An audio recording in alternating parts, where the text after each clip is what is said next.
بسم اللہ الرحمن الرحیم۔ آج ہم جانیں گے حضرت لوط علیہ السلام کون تھے اور ان کی امت پر عذاب کیوں آیا۔ تو جڑے رہیں ویڈیو کے آخر تک، اگر نیو ہے تو چینل کو سبسکرائب کر دیں۔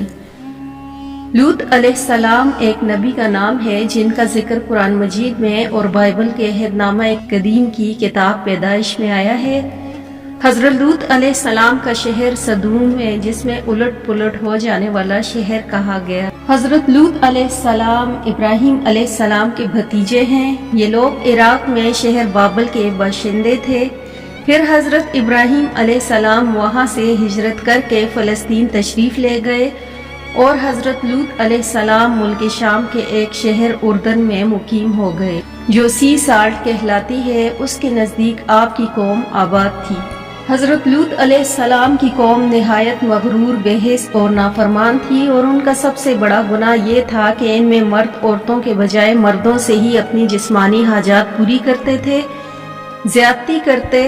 شہر صدوم کی بستیاں بہت آباد، وہاں طرح طرح کے اناج اور قسم قسم کے پھل اور میوے بکثرت پائے جاتے تھے۔ شہر کی خوشحالی کی وجہ سے اکثر جا بجا کے لوگ مہمان بن کر ان آبادیوں میں آیا کرتے تھے، اور شہر کے لوگ ان مہمانوں کی مہمان نوازی کا بار اٹھا اٹھا کر تنگ آ چکے، مگر مہمانوں کو بھگانے کی کوئی صورت نظر نہیں آ رہی تھی۔ اس ماحول میں ابلیس ایک بوڑھے کی صورت میں نمودار ہوا اور ان لوگوں سے کہنے لگا کہ اگر تم لوگ مہمانوں کی آمد سے نجات چاہتے ہو تو اس کی یہ تدبیر ہے کہ جب بھی کوئی مہمان تمہاری بستی میں آئے تو تم لوگ زبردستی اس کے ساتھ بدفعلی کرو۔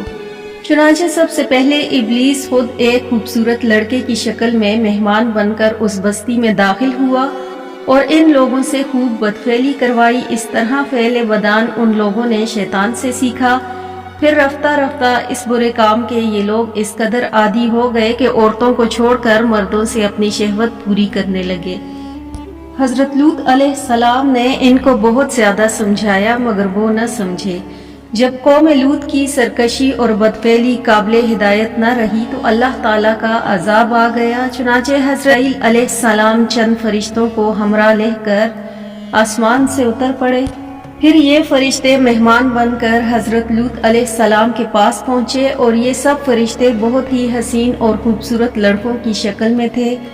ان مہمانوں کے حسن و جمال کو دیکھ کر اور قوم کی بدکاری کا خیال کر کے حضرت لوط علیہ السلام بہت فکر مند ہوئے۔ تھوڑی دیر بعد قوم کے بدفعلوں نے حضرت لوط علیہ السلام کے گھر کا محاصرہ کر لیا اور ان مہمانوں کے ساتھ بدفعلی کے ارادے سے دیوار پر چڑھنے لگے۔ حضرت لوط علیہ السلام نے نہایت دل سوزی کے ساتھ ان لوگوں کو سمجھانا اور اس برے کام سے منع کرنا شروع کر دیا، مگر یہ بدفعل اور سرکش قوم اپنے بیہودہ جواب اور برے اقدام سے باز نہ آئے، تو آپ اپنی تنہائی اور مہمان کے سامنے رسوائی سے تنگ دل ہو کر غمگین اور رنجیدہ ہو گئے۔ یہ منظر دیکھ کر حضرت جبرائیل علیہ السلام نے فرمایا، ہم لوگ اللہ کے بھیجے ہوئے فرشتے ہیں جو ان بدکاروں پر عذاب لے کر اترے ہیں، لہٰذا آپ مومنین اور اپنے اہل عیال کو ساتھ لے کر صبح ہونے سے قبل ہی اس بستی سے دور نکل جائیں، اور خبردار کوئی شخص پیچھے مڑ کر اس بستی کی طرف نہ دیکھے ورنہ وہ بھی اس عذاب میں گرفتار ہو جائے گا۔ چنانچہ حضرت لوط علیہ السلام اپنے گھر والوں اور مومنین کو ہمراہ لے کر بستی سے باہر نکل گئے۔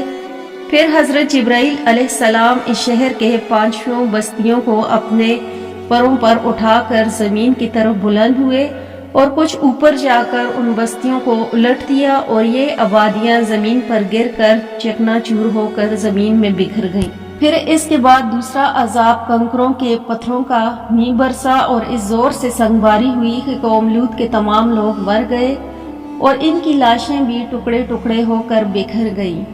عین اس وقت جب کہ یہ شہر الٹ پلٹ رہا تھا، حضرت لوط علیہ السلام کی ایک بیوی جس کا نام والا تھا، جو در حقیقت منافقہ تھی اور قوم کے بدکاروں سے محبت رکھتی تھی، اس نے پیچھے مڑ کر دیکھ لیا اور یہ کہا کہ ہائے رے میری قوم، کہہ کر کھڑی ہو گئی۔ پھر عذاب الہی کا ایک پتھر اس کے اوپر گر پڑا، ہلاک ہو گئی۔ قوم لوط کی ان خوبصورت بستیوں کو اللہ تعالیٰ نے ایک انتہائی بدبودار اور سیاہ جھیل میں تبدیل کر دیا۔ جس کے پانی سے رہتی دنیا تک کوئی بھی فائدہ نہیں اٹھا سکتا۔ سمندر کے اس خاص حصے میں کوئی جاندار، مچھلی، مینڈک وغیرہ زندہ نہیں رہ سکتا، اس لیے اسے بحیرہ مردار کہا جاتا ہے۔ اس کے مغرب میں اسرائیل اور مشرق میں اردن واقع ہے۔ بحیرہ میت یا بحیرہ مردار کا یہ علاقہ سطح سمندر سے 420 میٹر یعنی 1378 فٹ نیچے ہے۔